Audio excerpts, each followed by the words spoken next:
ലഹരിയെ ചവിട്ടിത്തോൽപ്പിക്കാനായി സൈക്കിളിൽ അവർ പറന്നെത്തി.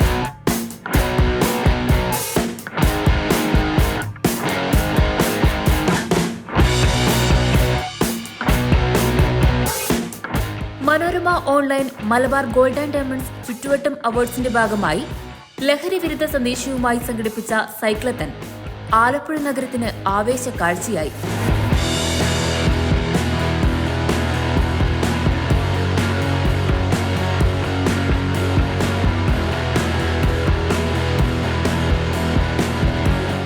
ആലപ്പുഴയിലെ മലയാള മനോരമ അങ്കണത്തിൽ നിന്നും ആരംഭിച്ച യാത്ര ശവക്കോട്ടുപാലം, ബോട്ട് ജെട്ടി, ജനറൽ ആശുപത്രി, കളക്ടറേറ്റ്, ഉപ്പൂറ്റിപ്പാലം വഴി 1 മണിക്കൂറോളം എടുത്താണ് തിരികെ മനോരമ ഓഫീസിലേക്ക് എത്തിയത്.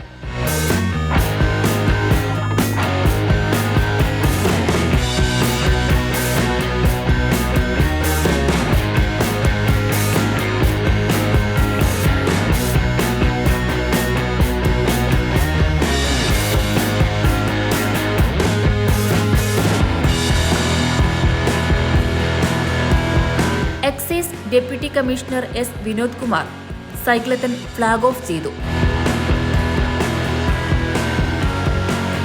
ഓരോ ദിവസവും നാട്ടിൽ നടക്കുന്ന കുറ്റകൃത്യങ്ങളുടെ പ്രധാന പങ്ക് ലഹരിക്കാണെന്നും ആ ലഹരി മാറ്റിവെച്ച് സൈക്ലിംഗിന്റെയും കായിക വിനോദങ്ങളുടെയും ലഹരിയിലേക്ക് കടക്കണമെന്നും അദ്ദേഹം പറഞ്ഞു. Malayala Manorama coordinating editor Vineetha Gopi, Malabar gold and diamonds showroom head V Abdul Saleem എന്നിവർ പ്രസംഗിച്ചു. പ്രസിഡന്റ്സ് അസോസിയേഷൻ പ്രതിനിധികളും സൈക്ലിംഗ് ക്ലബ് അംഗങ്ങളും NCC കേഡറ്റുകളും ഉൾപ്പെടെ 150ഓളം പേർ സൈക്ലത്തണിൽ പങ്കെടുത്തു.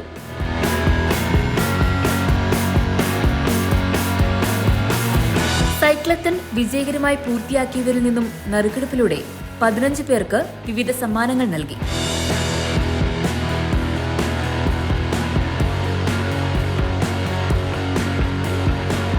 മെഗാ സമ്മാനമായ cycle Alappuzha Leo 13th higher secondary സ്കൂളിലെ 8ാം ക്ലാസ് വിദ്യാർത്ഥി S സാജിദ് സ്വന്തമാക്കി.